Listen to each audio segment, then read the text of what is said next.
Selamat pagi saudara-saudara, salam sejahtera di dalam kasih Tuhan Yesus Kristus. Kita semua adalah anak-anak kesayangan Tuhan. Dan pagi hari ini, Sabtu 4 Juni 2022, Tuhan ingin kita duduk diam dan merenungkan firman Tuhan lewat renungan yang berjudul Harga Sebuah Ketaatan.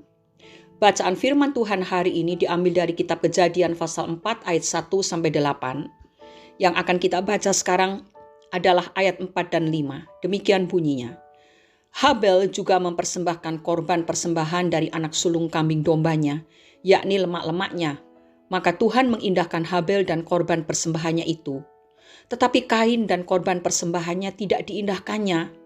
Lalu hati Kain menjadi sangat panas dan mukanya muram. Saudara-saudara, Habel, anak kedua dari Adam dan Hawa, adalah korban pembunuhan pertama dalam Alkitab. Bahkan seorang bernama Mary Fairchild dalam tulisannya menyebutkan bahwa Habel adalah martir pertama dalam Alkitab.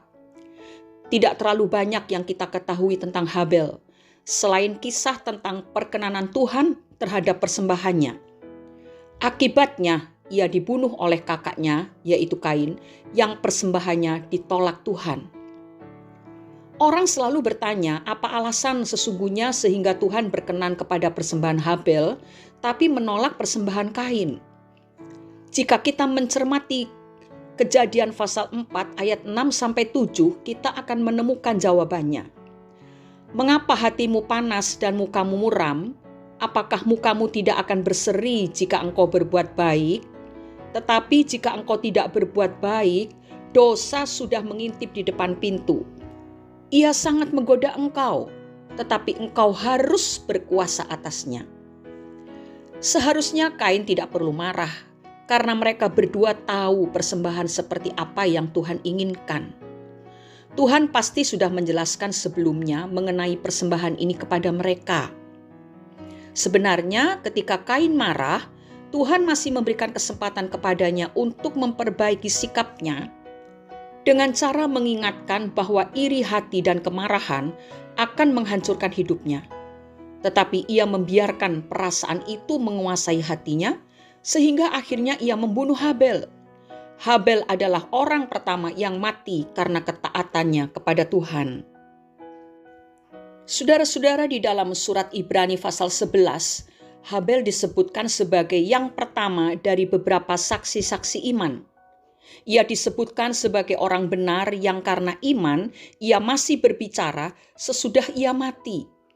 Ibrani 11 ayat 4, dengan jalan itu ia memperoleh kesaksian kepadanya bahwa ia benar, karena Allah berkenan akan persembahannya itu, dan karena iman ia masih berbicara sesudah ia mati. Habel memang bisa dikatakan sebagai martir pertama. Hidupnya tetap berbicara hingga saat ini.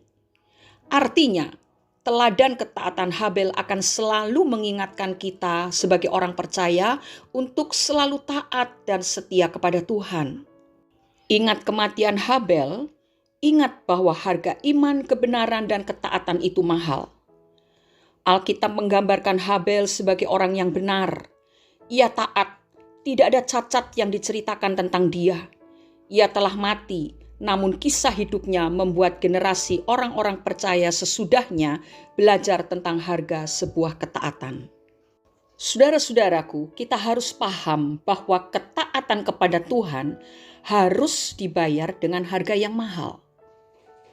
Banyak kisah perjuangan iman dari saudara-saudara seiman kita yang diejek, dikucilkan, bahkan mati karena iman mereka. Tetapi kita percaya bahwa orang yang mati karena imannya akan sangat berharga di hadapan Tuhan.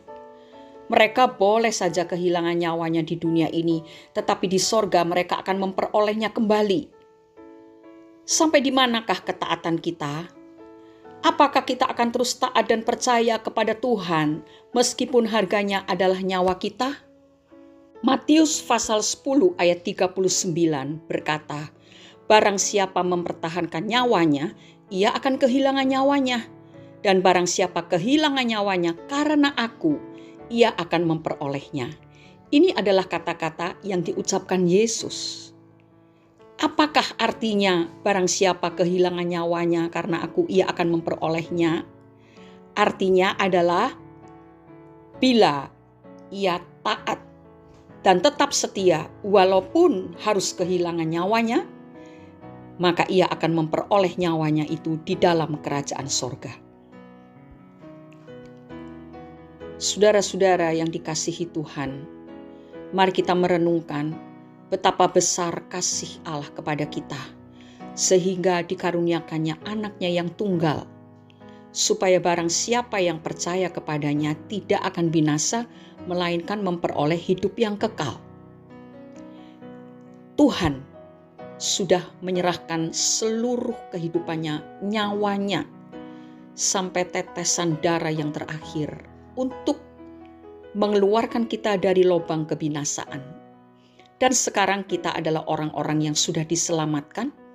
Dan bagi kita orang-orang yang taat dan percaya kepada Tuhan, sudah disediakan rumah di sorga. Apakah balasan kita kepadanya? Selama kita di dunia ini, mari pertahankan iman kita. Apapun yang ditawarkan kepada kita, kesulitan apapun yang melanda dan berusaha menjatuhkan iman kita, biarlah itu tidak akan mempengaruhi kita semua.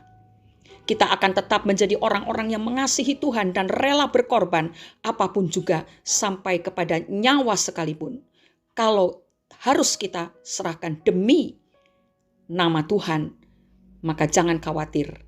Kita akan memperolehnya kembali dalam kerajaan sorga yang kekal. Mari kita berdoa. Kami bersyukur ya Bapa di dalam surga, di dalam nama Tuhan Yesus Kristus. Karena hari ini Engkau sungguh berbicara kepada kami dan mengorek isi hati kami. Apakah kami benar-benar memiliki kasih sejati terhadap Tuhan? Apakah kami taat akan perintah Tuhan, sehingga walaupun kami harus menghadapi maut sekalipun, kami tetap tidak berubah, kami tetap berpegang kepada apa yang Tuhan perintahkan. Kami rindu menjadi pengikut Kristus yang sejati, yang rela menyerahkan nyawa kami demi Engkau. Tetapi untuk itu kami butuh kekuatan dari Tuhan.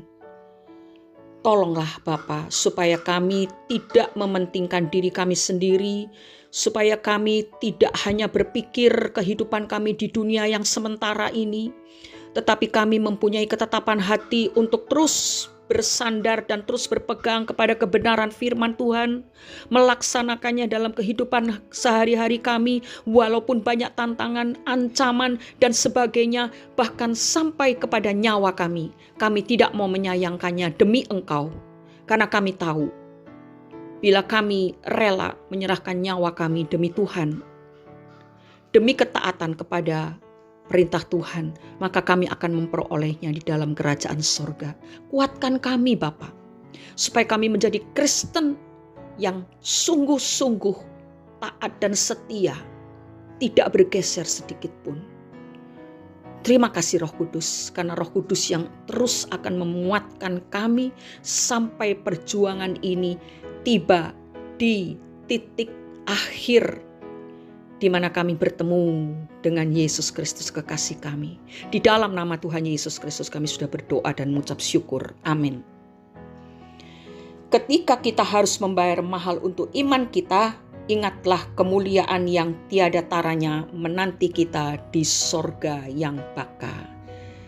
Selamat beraktivitas di akhir minggu ini.